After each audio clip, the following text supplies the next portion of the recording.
Jim, thank you so much for coming back on. How you been? Very good. It's an exciting year. Yeah, no, it's been good.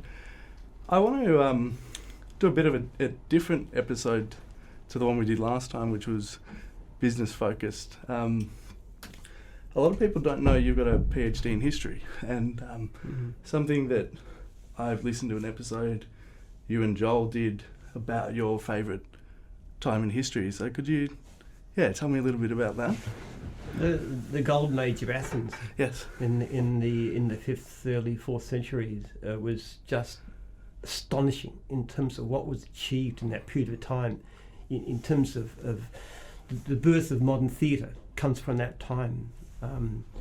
Their history, modern history, comes out of Athens. Thucydides, particularly, which is who got me really hooked on history in the first place.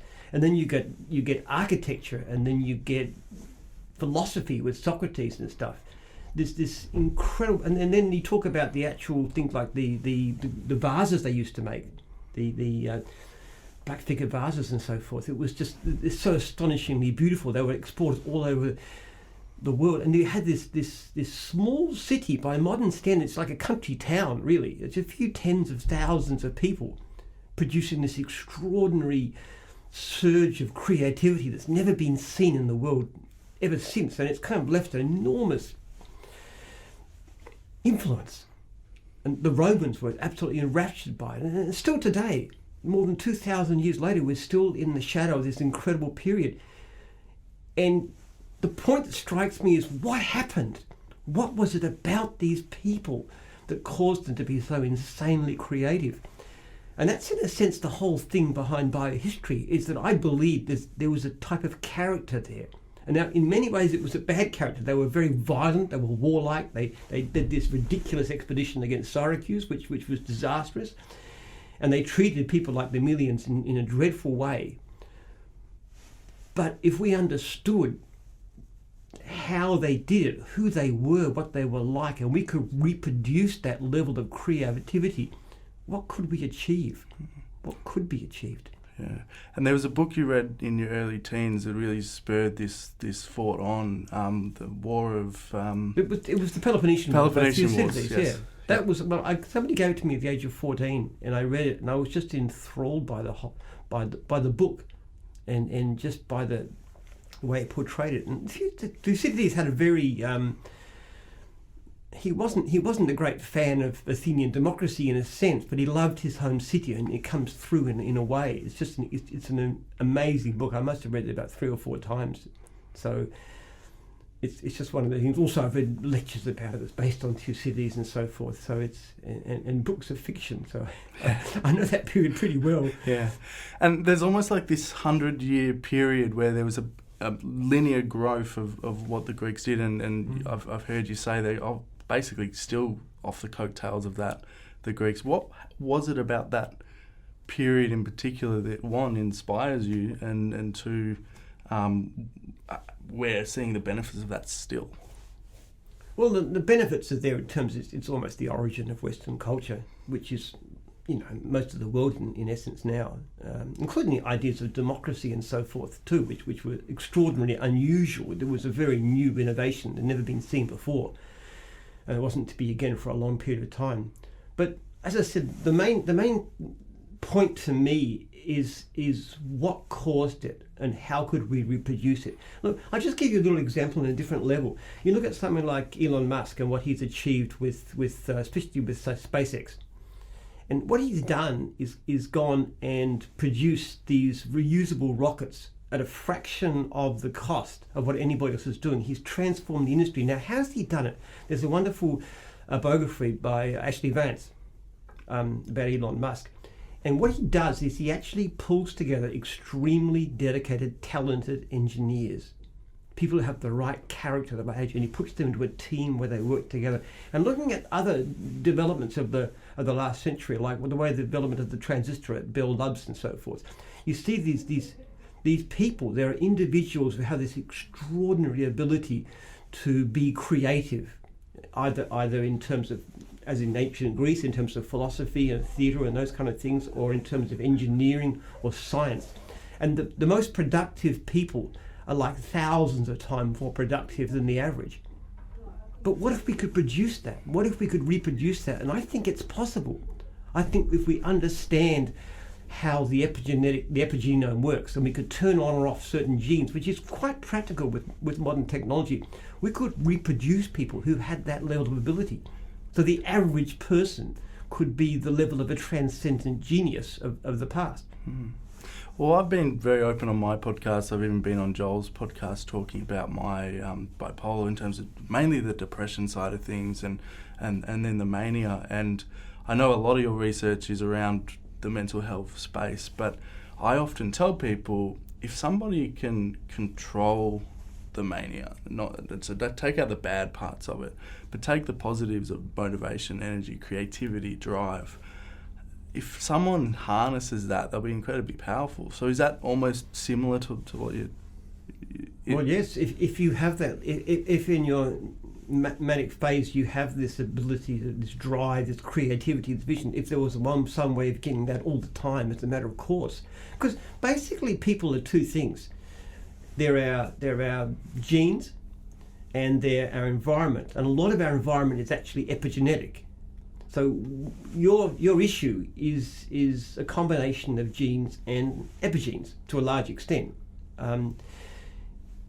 We are getting to the stage where we're very close to understanding all this. We know what it's about and what it fundamentally is. And we also know we can change these things, particularly over the last 2 or 3 years. There's been developments in understanding of the genome, for example, and our ability to change things, which is really dramatic. This is why the development of COVID vaccines is so extraordinary. I mean, in the past, it used to take 5 years. We had vaccines in a couple of months. The time was actually testing them and then gearing up and making them, but they actually produced them incredibly quickly. This is brand new, amazing technology. Now, it's not too much to go beyond that to say, okay, well, what is causing your issues?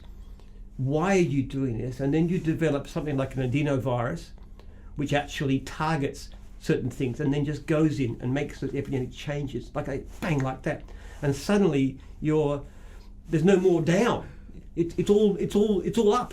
It's quite feasible. It's quite possible. And this is not some pipe dream of the future. This is something that could be done in the next 2 or 3 years.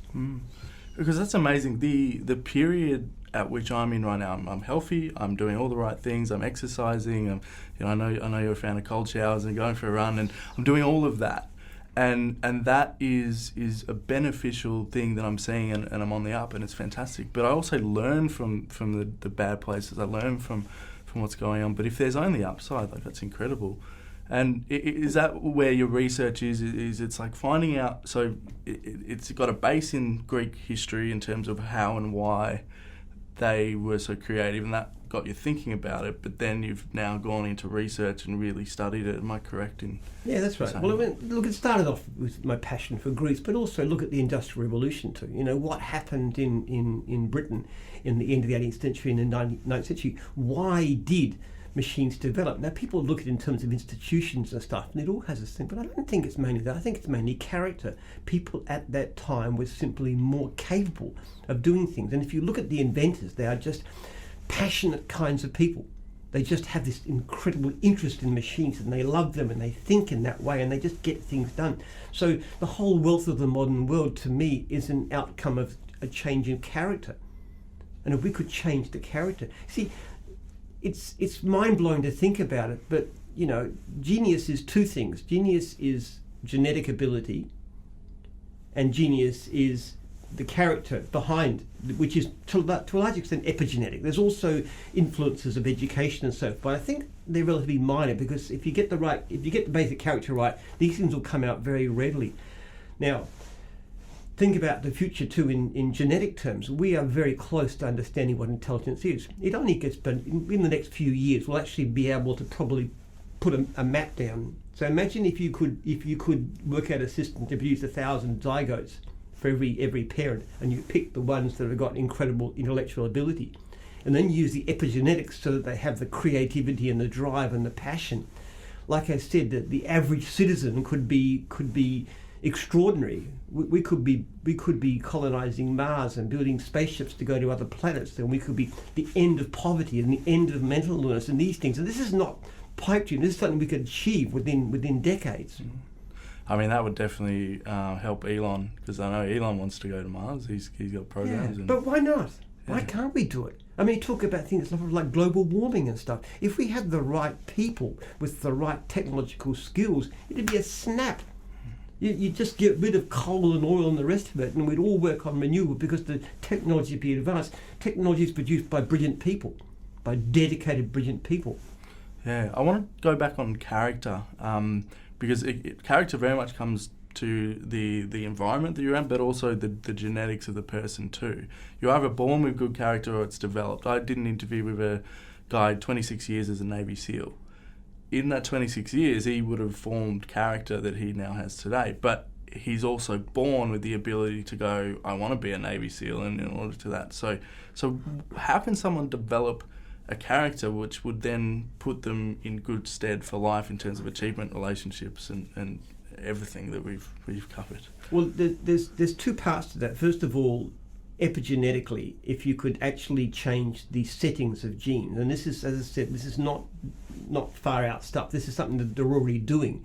We could turn off genes, turn on certain genes. You could program a person to have the kind of character they want to have, get rid of the downside, keep the upside, make you far more creative, make you far more hardworking, make you not interested in taking drugs or alcohol.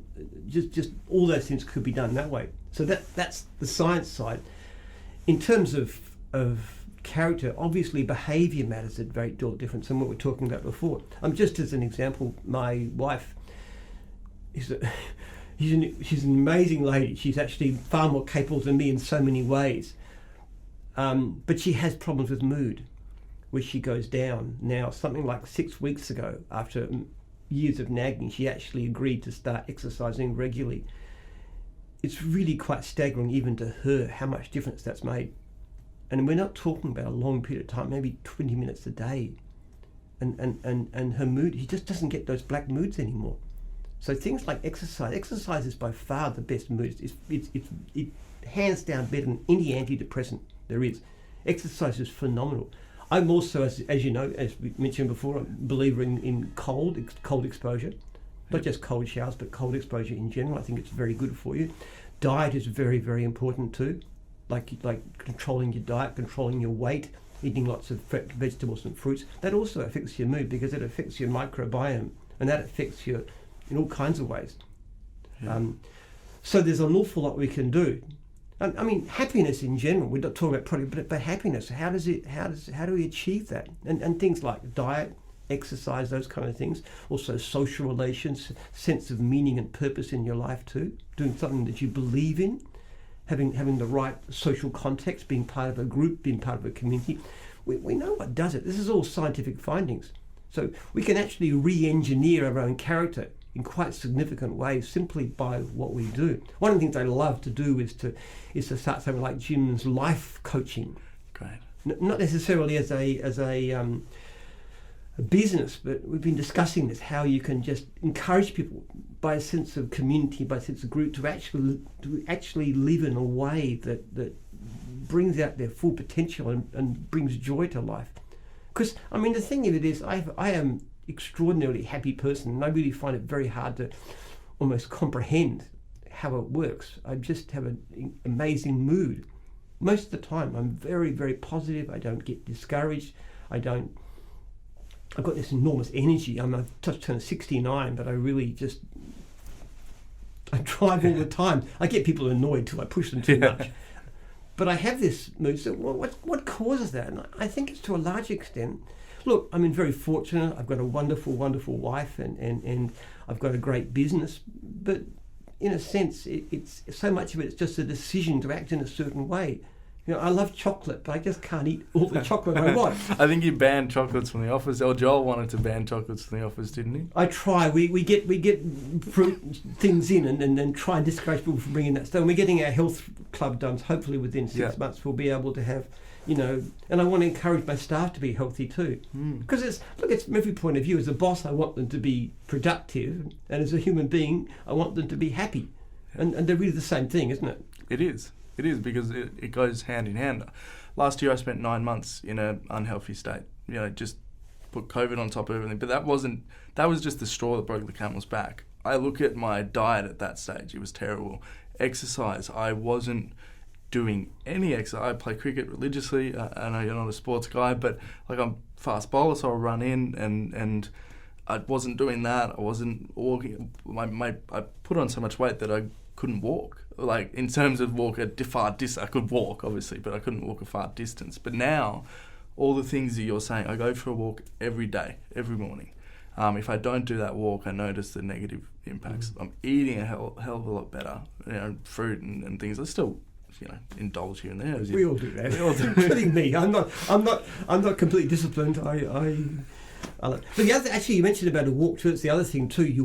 Walking outside. Yeah. Now, outside, they've found, and this is a lot of studies done this, being outside, being exposed to sunlight is really, really good for you. It's also green things. So going to walk in a forest or in a park or something like that, where there's trees around, seems to have a dramatic effect. And they've done all these studies on this. Just for example, they put people in hospitals. They found people who have an outside view, they can see outside, actually spend less time in hospital than those that don't. Mm. So you can actually test all this stuff. Yeah. It's quite remarkable. The smells somehow. There's all kinds of things we're discovering. Yeah. Well, you've done a lot of research in pheromones, haven't you? And smells and things. Is that tied to that as well, in a sense, or completely? Yes. Well, it's a different level. What we found is that there's some tentative experiments. We found that when you mildly restrict food for rats, they behave in a better way. They become more exploratory, they become better mothers, for example, quite dramatically so. They spend more time with their offspring and they get them back into the nest, mother rats do. Actually, we had one lady who was a research assistant who actually saw this taking place, and she was astonished. She had never seen a rat behaving in this manner because they were just good mothers. She'd never seen it. What we have discovered is that, to at least a certain extent, if you get the urine from rats that are food restricted and give them to other rats, they tend to behave more as if they're food restricted. It's not strong, it's not consistent across the thing, but we're now actually analysing the pheromones that are different in those two, and we're doing some experiments right now to just expose them to these pheromones to see if we can reproduce the same behaviour. Yeah, and obviously it's you're doing it right now, but what's the hypothesis to that? And then what's all research and insights is good for research, but you do it to get an insight to create action. So what's the back end of that you see will be okay? Well, the back end will be simple. If you work out what the pheromones are that do this thing, what you do is you have somebody, for example, who has got drug addiction problems, and they go to a drug retreat. You give them normal sort of, whatever the support and stuff like that, but you also expose them to these pheromones. And then when they go home, you say, okay, take this bottle and put it on the nightstand and run it like that. And if I'm right, what you would find is a dramatic improvement in the success rate, because they would find that they just wouldn't need the drugs anymore because their character has changed.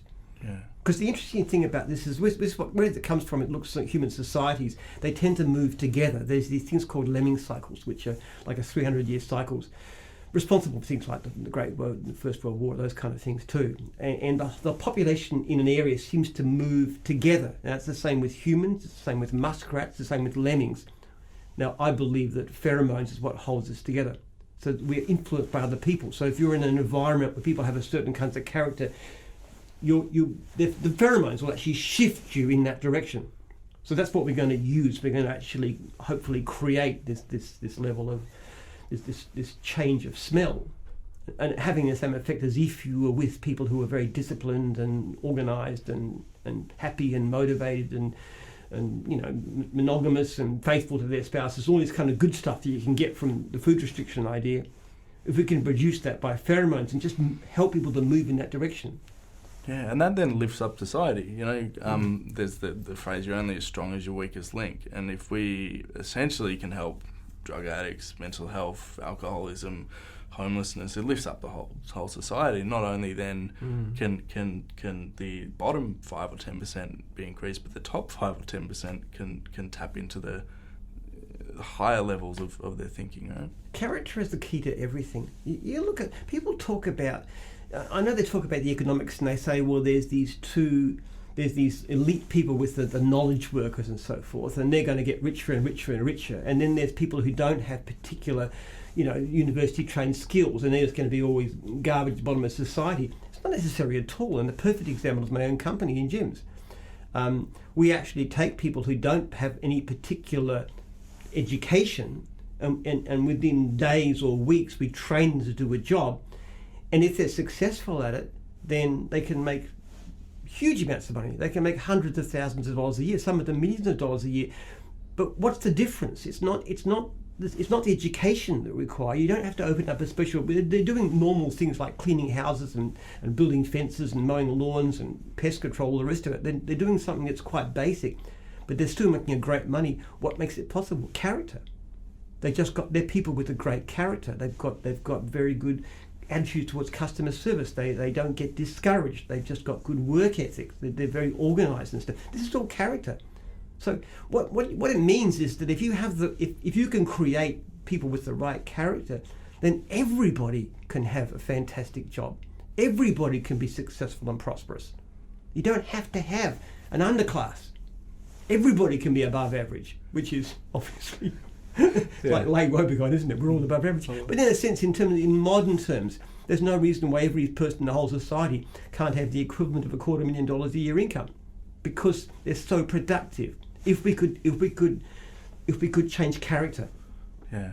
I was lucky enough after the interview we did last year to meet Dan Cahill, who's one of Jim's top franchises, and he has that. He has character. He has drive. He has came from, and then also the education. He came from McDonald's management, and as managing systems processes, and then went for your training because he wanted to do something else, and he's crushing it. So shout out to Dan. But do you think that's why he's been so successful? And maybe for people who don't know Dan and haven't listened to him, tell me about what you know about him and his story. This is the guy. I think he's like 25 years old. 27, 28. That's right. Yeah. He's making several $100,000 per annum. Has a great business, great lifestyle. He's just doing so well. Doesn't have any particular education. He's just a great guy, and he did well at McDonald's. McDonald's is also very good training. Terrible food, but it's a great place to learn how to work and be organised. They do amazing things there. So he's had some very good influences, and of course, in all due modesty, gyms is a great influence too, because we're a learning environment. You come into gyms, you get trained up front, you get franchisor mentor, you go to meetings. Franchisees who are successful will tell you what to do. They'll all want to help you. So you have both McDonald's and gyms are great environments for developing it. But the thing about Dan is he's got the character to actually take advantage of it, to learn. One of the biggest things that I find between people who are successful, we've talked about this before, is this attitude that says, I'm going to do better. What can I do today to do better? A poor operator will say, it's somebody else's fault. A good one will say, okay, what could I have done? How could I have changed that?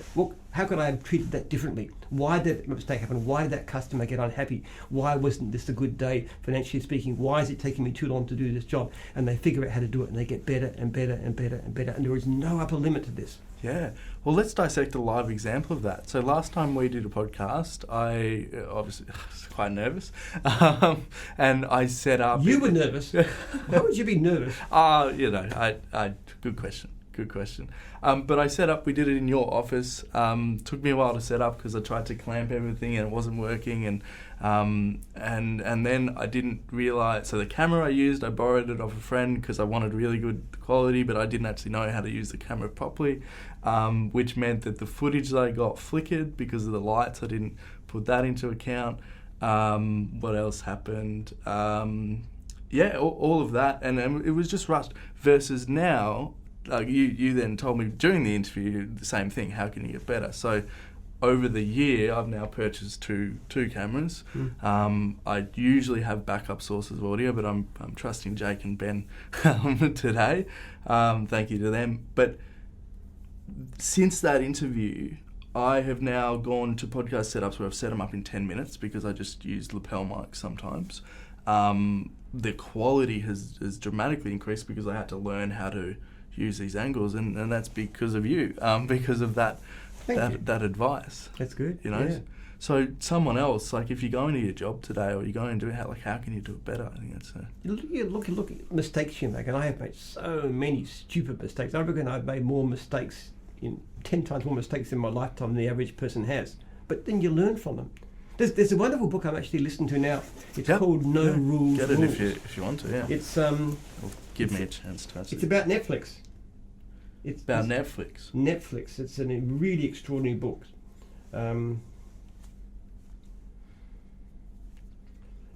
It's actually by Reed Hastings, who's the CEO, and he's done it with a lady who's a journalist. So they've worked together on this, and it's really mind-blowing. I've just ordered 3 copies. I'm going to give 3 of my top managers today. Should arrive today.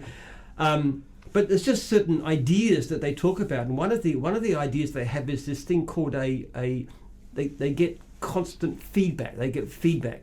So they have a thing called a 360 review. So everybody's behaviour, and including Reed, the guy who's in charge, the ultimate owner, CEO of the company, big shareholder, the CEO, gets this feedback from all kinds of people. They have these sessions where they actually talk. And there's certain rules about the way it's done, but basically it's very critical feedback from everybody, including the guy in charge. And then they use this, it's development feedback. And it can't be any more than 25% positive, it has to be 75% what they call developmental, and it's how to improve. And they just use examples of how this kind of feedback helps people so much to improve what they do. And it's not destructive, it's there to help people to be better. And it's sometimes quite uncomfortable, and it's quite scary and challenging. But that kind of idea, they've institutionalized this whole system. It's an amazing company, actually, I must say. It's really just the way they do things. They talk a lot about payment structures and how much they pay people, and like having very, very tough standards, and having a culture of excellence, choosing really good people, paying at the upper level of their band, but then also people who don't measure up, giving them a generous severance package. It's really been quite inspiring and enlightening, and this is just something I've been listening in the past few days. It's fantastic. Yeah, well, it's just as important how people think about your company coming into it as they think about it coming out of it, right? Because someone going out of it who's angry and bitter and all that kind of thing are going to take it upon themselves to spread bad feedback. But if they go out of the company like, yeah, this was amicable, this was good. Well, yes, we don't like to lose good people. No, of course. Sure. And that would be one of my worst nightmares, to have somebody who's actually good at what they do and lose them when we didn't need to. I find that very upsetting. We lost one staff member because of a conflict with somebody else who shortly afterwards let go. But yes, it's it's very great fun, but we've got to take it on yourself. I think one of the most underrated virtues in business is humility. Mm-hmm. You know, passion and leadership and stuff is all very well, but if you can't recognise that you're making mistakes, you don't learn. Yeah.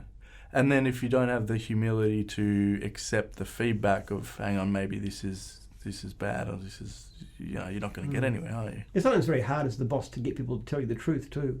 And that's one of the things they do in Netflix regularly. They have this whole modelling thing where they model this whole system of getting this 360 feedback. It's really quite wonderful, quite amazing. And can you pick up on that when someone's maybe not excluding the full truth, the whole truth, nothing but the truth? I don't know, actually. My wife certainly tells me that lots all the time. She's very willing to tell me all my faults in great detail, so that keeps me down to earth. It really doesn't hang back. Yeah, good. In terms of my actual staff, I don't know. No, actually, this is one of the challenges. Yeah. Listening to this book is how I actually, one of my key managers yesterday, I actually sat down in a room and I said, look, what can I do better? How could I improve? How could I help? Is anything I'm doing? He couldn't think of anything too, so that wasn't very helpful from that point of view. But I want to try and model that behaviour. But then again, Cynthia in finance will actually tell me off very readily. She's always having a go at me for spending money badly. And well, all good accountants and finance people will tell you that, won't they? Cynthia is wonderful. He actually cares more about my money than I do. She really does. Yeah. I want to give some money. He says, no, you can't do that. I have to argue with her to be able to spend my own money. Yeah, and that's the difference between, you might have because I know you come up with ideas all the time, You might have a great marketing idea, and then the finance person goes, "Hang on, where's the return?" It's a good corrective, actually. It really is. Okay. I have great staff. I really do. I think I'm very grateful, and maybe it's in some extent a credit to myself. But I do have people who tend to be unusually dedicated. They care about what they do. They care about franchisees, which is always our central mission in gyms. Of course, yeah. They care about the company. They care about each other. We're very privileged, actually. Yeah, well, you have good staff. They'll treat your customers good, which will give you good feedback, which will give you a good reputation, which brings more business and makes people a raving fan. I'll just point it out that way because I know the books are over there. I do try and be a good employer. We have things like Thursday staff lunches, which go down very well, and a sporting complex to a large extent for my staff, as much as anybody from the conference centre. So, and also try and be a good boss. I'm not saying I am the best. I get very impatient sometimes. I push people too hard. I can get very irritated. So I've got to really try and control these kinds of behaviours. Sometimes I have a conversation with a franchisee and they get annoyed and after they're like, "Oh, you stupid idiot! Why did you say that? Why didn't you cut it short? You should have cut short the conversation. Look, so this isn't helping. Write an email, calm it down." Yeah. I do dumb things still. Yeah. Even in the past week, I've done dumb things. It's just you just got to try. That's all. Well, that's your humility at show right there. Obviously, so humility, leadership is a big one too, and you can learn a lot from leadership from Julius Caesar and the past. And I think, correct me if I get the name wrong, but there was another Roman leader, where I've heard you talk about it. So where only two of his generals followed him into battle, and then Julius Caesar was different, where all of them followed into a battle. So what's... Oh, no, Sulla you're talking about. Yeah. No, actually... I apologise, yeah. That wasn't... No, that's okay. No, everybody knows Roman Republican history. No, actually, well, the lesson was not quite that amount of leadership. What actually happened was that when Sulla marched on Rome, which was the first time it ever happened that a military leader had marched on the capital, the magistrates came out with the badge of authority and said, "Stop." Now, normally that would be enough to stop anybody, but it had broken down far enough that Sulla continued. But most of his legates, his officers from the aristocratic class, refused to go with him.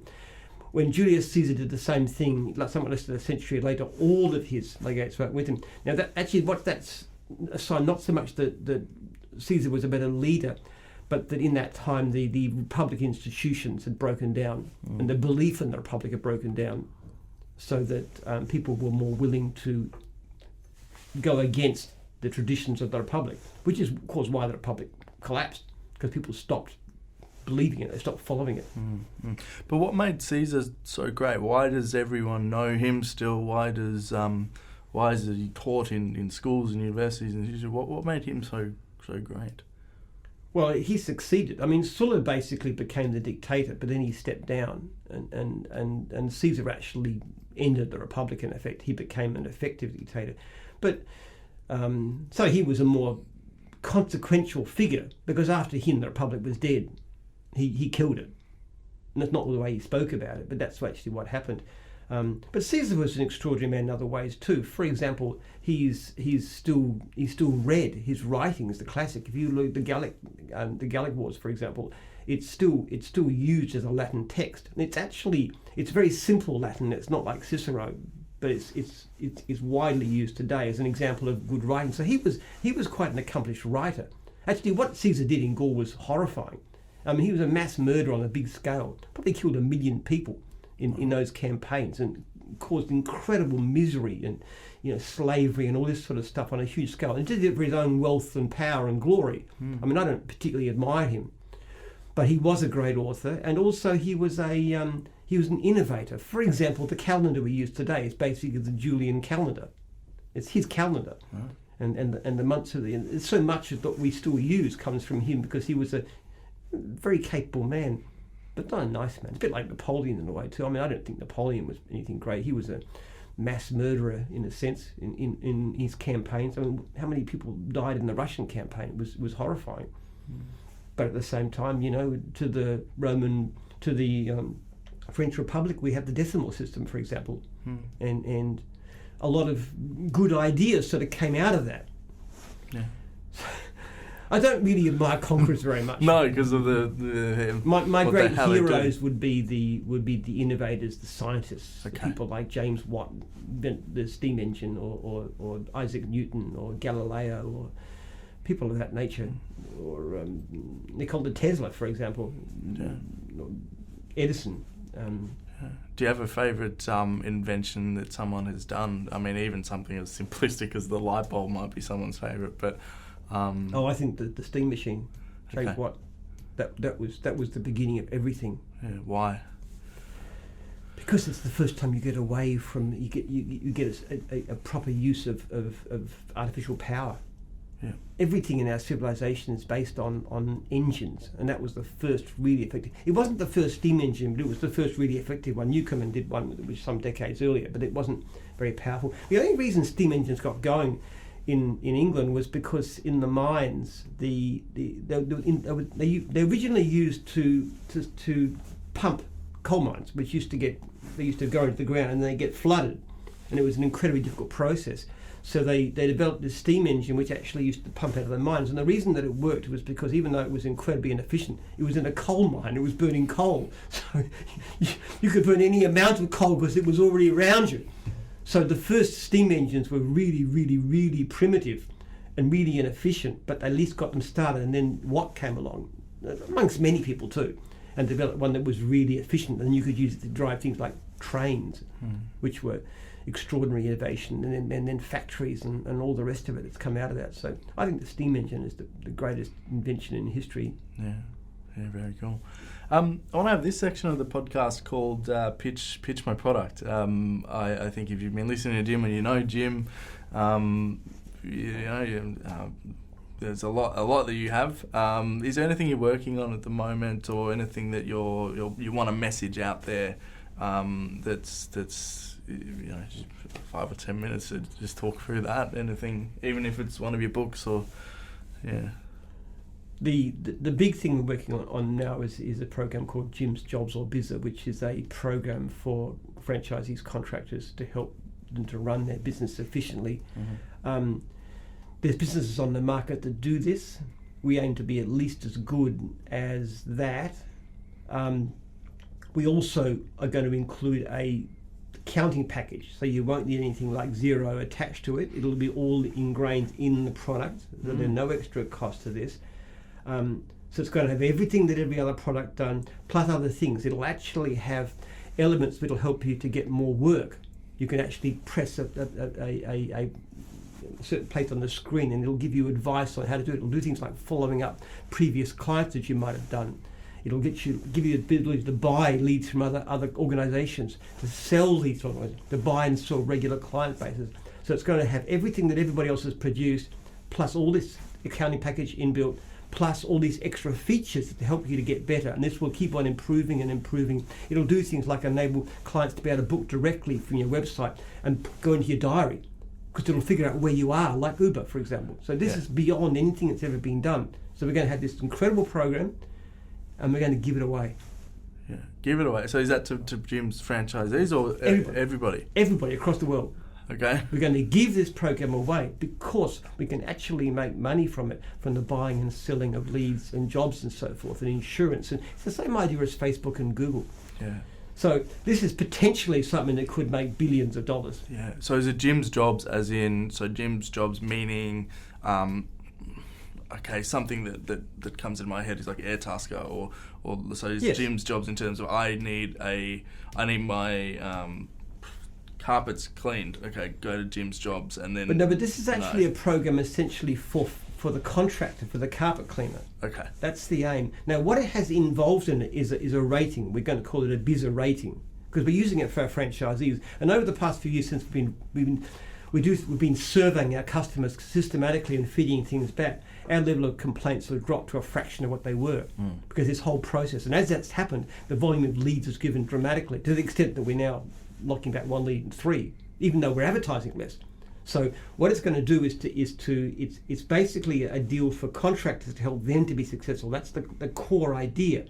but it will also produce a better service for clients. And so eventually clients get the idea that a BIZA rating matters, and they'll start to use BIZA as a way of booking their jobs. So it's also a service to the public. But it's essentially to contractors. Yeah, which feeds back into a lot of things. I mean, when you search for something, the first thing you look at is Google reviews. So BIZA ratings can And I think actually Google reviews are a very poor way. I agree. A very poor guide to quality. They can be gained in so many ways. Believe me, I know, because we've done it. All right. So, yeah. our service is genuinely good, but Yeah. there's ways of doing these things, and what Google has done, I think we can do something vastly better. But actually, one of the ideas about our ratings too is it's monitored. So if a franchisee or a contractor gets a bad rating, there's a process. For example, if the customer says, I was never called, the franchisee or the contractor comes back and says, okay, I called the client here, I sent a text. So you proved that you tried it, the right thing, and therefore will remove the bad rating. If you can't prove it, it's a black mark, it stays there. Yeah. But that kind of thing, for example. So you're a fan of if someone's actually done the wrong, they didn't send the text, they didn't do that review should stay there. That's a mark on them, and I would remove probably about 15 or 20 bad reviews or complaints per day. And the other thing too that happens, just by following up with them and saying what's going on. Yeah, well, it's up to the franchisor to actually let me know, or the franchisee to show me the evidence. But the other thing too is if the bad review comes through, like this job wasn't good, the franchisee then come back to the client and say, okay, fix whatever it is, fix it up. They'll do whatever's necessary. They get evidence from the client's been fixed, and therefore that feed that to me, and I will delete it for that reason. That's actually probably the single most common reason for deleting a complaint or a bad survey. That's very powerful too from the client's point of view, because if you can think about it as the client, if you recognise that going through the BIZA system, especially dealing with somebody who's got a great rating, they're going to do everything possible to satisfy you. If your job isn't right, then they're going to actually bust themselves to try and make it right, to make you happy. Well, once that gets out to the public, those who want a cheap price can still go to the high pages, but those who want good service are going to want to come to BIZA. Yeah, every bad review is an opportunity to show someone how really good you are. I had an example where I was working in sales, and one of the salesmen went out on a lead that I got for them, and they buggered it up. They really, harassed the person, hard sell, all this kind of stuff, and they actually got a bad complaint back on it. And I said to my boss, this is an opportunity for us to show how good we are. I'm going to go to that place with a bottle of wine and apologise. And that person on the back end was so taken away that, one, they didn't write a negative review. They said, talk to us in 6 months again, because I might, if you come and pitch it to me, I might listen to it. And all of that kind of stuff. So that's almost the thing you do with the BIZA rating. It gives an opportunity for that person to show how good they actually are, because they might have a bad day, like as the service provider. So yes, well, we don't quite start with the bottle of wine, but we sometimes do things like they'll offer a free service. Yeah. If the job wasn't quite right, next time you want it done, free service, or here's a gift voucher, or here's a rebate, we'll give you all your money back. They do all kinds of things to try and get those ratings off, because they're very. A person gets great ratings, they're all 5, 5, 5, 5, 5, which is good. And then they get a bad one, they really want to do something about that.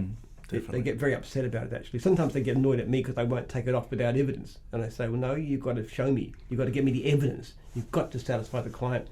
Yeah. Or show me that the complaint was wrong in some way. Sometimes they are. We had a case just yesterday where a client was complaining that a carpet cleaner had actually made the rug so wet that it had damaged the floor beneath it. Now, this was totally unreasonable, and the franchisor had a look at it. First of all, he'd cleaned the rug before. Secondly, it's impossible with the machinery that he's using that he could have caused this damage. He could have made it so wet. It just isn't plausible. So, in actual fact, in this particular case, what we did is we said, the guy kept on talking, you insurance. He was trying to get us to make an insurance claim. Oh, wow. Because we've got $10 million public risk. Yeah. But our position was, no, he didn't do it. So I've written to the franchisee actually this morning, and I said to him, we believe you. We don't believe this. This is a great franchisee, like 4.9. So he's a great franchisee. We believe you. We believe it's going to go insurance. I said, we'll totally back you. If you have to go to court, if you do get to court, we'll be there with you. And if it goes against you, then we'll pay the excess because it's completely wrong. So in that sense, we're going to back you. Fantastic. Yeah. And that just, again, shows, the lengths that you go to satisfy. When our franchisees are in the right, we want to back them. Because some people say the customer is always right. Well, that's rubbish. Sometimes customers are really, really unfair, wrong in certain ways. And if we know that's the case, we will back our franchisees. Because after all, our franchisees are our major clients. Yep. They're the most important ones to us because they're our front line. And they're the ones we need more than. We've got lots and lots of clients. We just can never get enough quality franchisees. Yeah, and that's what we talked about last time. I remember because marketing is my formal training, and it was an interesting problem to me. I was like, hang on, they're not struggling with leads like a lot of other companies. There's too many leads. Like you need more franchisees, like even out in the western suburbs and that kind of thing. Yeah, we do. It's sometimes. It's a different attitude. I was talking with... one of the things I do is I ring up my veterans, people who've got major anniversary, like 10, 15, 20 years, this kind of thing. I was talking to somebody on Sunday who's a cleaning guy, and he's a great guy, great record, but his problem is he's too cheap. And I asked him what his hourly rate is. He said, well, for $30 to $50 an hour. And I said, I can't comprehend that. How can you be... 50, even 50 is pretty low. Yeah. But he's got so much work. He hasn't taken a job for years. And I was really trying to persuade him. I said, you've got to go. It's only at least the ones who are paying 30. He said, they're long-term clients for years. I said, look, you're underpriced in the market. You are worth a lot more than that. If you lose them, you just put down for work. We'll give you plenty more work. There's no reason to work so cheap. Sometimes it's very frustrating. I really tried hard to persuade this guy. But I can't comprehend how somebody in their own business is working for $30 an hour. Our general guideline is 60. I had a lesson in this this year, actually. A friend of mine was like, Tim, what you're doing, your prices are nowhere near where they should be. We're going to price these properly and do all that. Once I priced properly, it was incredibly powerful feeling because I then sold a few packages at that price level and went, hang on, the market bears this price. And now I'm working for a much higher hourly rate or much higher profit, and then I look and do the math on it and go, well, if I get 10 customers at this rate, then that's a really comfortable The interesting thing is if you're underpricing your clients, if you raise your prices 10%, you really lose a client. It's just people want great service, and the extra few bucks that it might cost to give you a decent hourly rate is not that big a factor, considering they want you, they like the quality of the work, they like you, they like the relationship, the reliability, the security, the backup, the warranties, the insurance, everything else. That's what they want. If it's going to cost you an extra $5, per week to get your house clean, what's the big deal? It's just not, by comparison, anything bigger. But it's hard to convince people of that sometimes. They get, yes, I don't know. I mean, we do what we can. In the end, it's for them. If they're happy with working for $30 an hour, I just can't understand why anybody would do that. Yeah. Oh, I think it's definitely a deep-rooted psychological thing. They think, if I charge too much, then, the value and that kind of thing. I know one guy telling me that every time he had a vacant, 5 people would descend on him, wanting to fill in the gap because he's so good. And that's not an uncommon story. And he doesn't take work. Of course he doesn't take work from us. And I said, you could be charging so much more. It's I don't know. Yeah. That's it. I mean, that's as I said, because we're fundamentally a contractor-focused, franchisee-focused organisation, even more than a client-focused one. Yeah, because only by getting great contractors making great money are you going to get the best service for clients. You've got to attract and keep the best people. Definitely. This section is to get to know Jim a little bit more. I want to ask if you could go back to when you first got that cracked out mower. I think that you said it was a little bit broken at the time. No, it was a new mower. It was a new mower. Sorry, okay. It was an orange mower. It was a Pope. It was a Pope. Back about 1975. Yeah. Okay, so you've got the new mower. Knowing the knowledge that you know now, what would you... I often think about that. You think about it? Yeah. Oh, my goodness. What would you tell yourself? Well, first of all, I would have built up a lot quicker. I just had no comprehension of what the potential of this industry was. I would have gauged my prices more carefully. I probably wasn't charging too bad in those days. In my early days, I charged like $1.50 an hour for gardening back in 1970 when I started, and then I raised it to $2, and And then I actually put I thought I'd have it go at $3, and everybody's telling me how cheap I was, and I realised I'd been grossly undercharging. So pricing is one thing, and I didn't have my prices set right. I remember back when I first started in 82, started full time. People used to tell me I got 100% of my quotes, and people used to give me tips, and I hadn't quite realised at the time, but that was telling me that my prices were too cheap. And I was making $600 a week, which was okay back in 1982, but I could have been making $1,000 if I just priced myself correctly. So that was a major thing. But just if I saw the potential of this thing, I would have started building up and selling lawn mowing rounds and franchising much earlier. And I would have looked at IT too very much earlier. And I don't know, there's so many mistakes that I made. You just don't know. I didn't understand how to look after franchisees in those days. When I started, I didn't understand it's important to ring them as well as let them ring you. The importance of meetings and why those are so crucial and what's in it for them and why people need psychological support. There's just, I don't know. I mean, what I do now would be very difficult because before technology took off, before IT took off, because the thing we do is directing clients to the franchisees who need the work. You really can't do it without reasonably good IT. So it would have been hard to do gyms well, say back in the 70s, before computers were around. But we could have moved a lot faster and further. I tell you what, if I go back even to 1982 when I started mowing full time, knowing what I know now, I think it'd take me less than half the time to get here. Yeah, definitely. What is it about what you do that is you're extremely passionate about, that you sit back and go, wow, this is why I do what I do? And what are those moments? Well, lots of things really. Yeah. I find everything very exciting. I love the Jim's Jobs Bizzer thing is immensely exhilarating. That's fantastic. We've just done a reorganisation of the way we do divisional support in the office. We've got one guy, Rocky, who's fantastic, and he's got assistants, and that's actually working as a new model. What we're doing is breaking down some of the support function. We used to say one person has to do everything, like the divisional or the franchisor.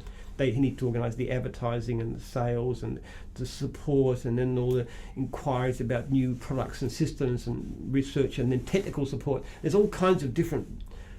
The one person was supposed to do. We've actually recognised that it's far better to have them spread.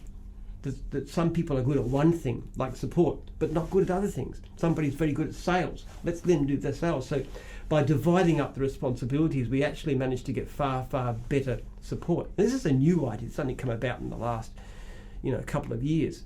So that's exciting. So we're offering better support, more cost effectively, and we're seeing growth. We're seeing the numbers rising much faster, and the franchisors are a lot happier than they were in the past.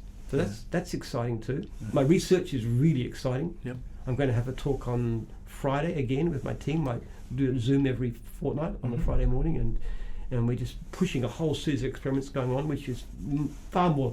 It's a new structure, a new process where I'm taking direct control, but having a research team that I meet with regularly, and then you assign what they're doing, and then you follow up every process like that. I didn't used to do that in the past.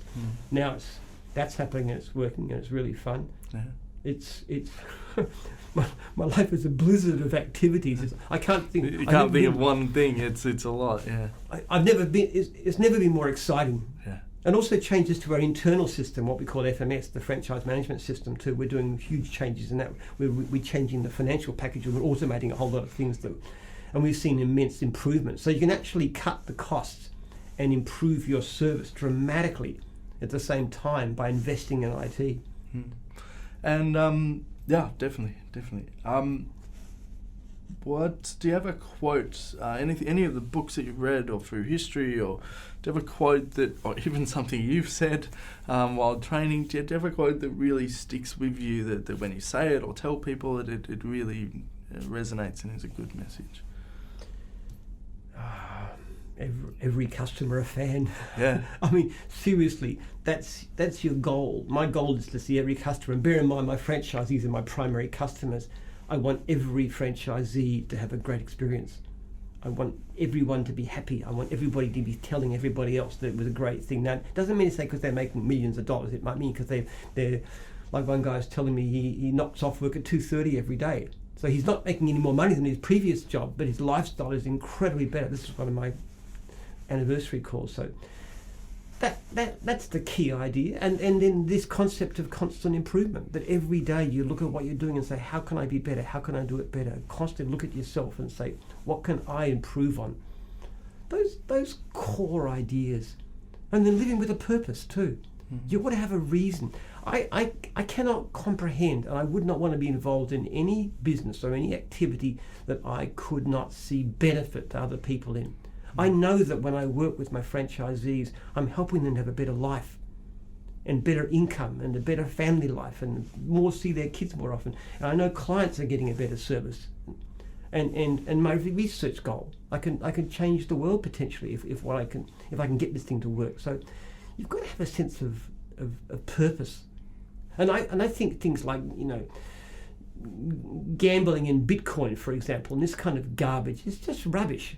I mean, okay, people do make money. They also lose a lot of money too. But to me, to live a life that's just, or financial people who go and they make huge amounts of money by exploiting differences in the price of shares in one. Yeah, they're not creating anything. They're not creating anything. They're just manipulating money. It's making money for the sake of it. I cannot comprehend wanting to live like that. I'd rather make tens of thousands of dollars doing something useful than billions doing something which is garbage, unless of course you can use the money for use. And then you get someone like Bill Gates, for example, who has done amazing things, probably saved millions of lives, the Bill and Melinda Gates Foundation, and now they discovered that he's some sort of a decadent playboy, which is a bit disappointing, I must say. But it doesn't take away from his No. amazing philanthropy and the way that he's got this immense wealth, and he's put his very genuine brilliance and his dedication into working out how can I use these things to benefit the most people, and then childhood vaccinations and nets and this kind of thing. And he's an amazing guy, even flawed but amazing.